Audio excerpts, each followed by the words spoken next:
Hey everyone, welcome back. For today's video, I will show you how to delete a subtask in Jira.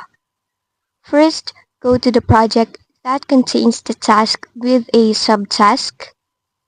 Now as you can see, as I hover over the link icon, it says that it has child work item, which is how they call a subtask in Jira.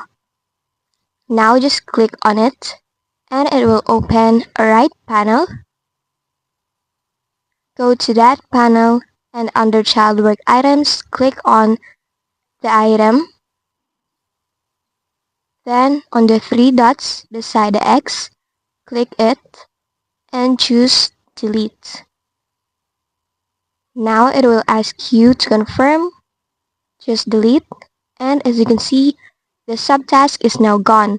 If you go to board, you can also see that the task doesn't have a subtask anymore. And that's it. That's how you delete a subtask in Jira. If this video helped you, don't forget to like, subscribe, and hit the bell icon.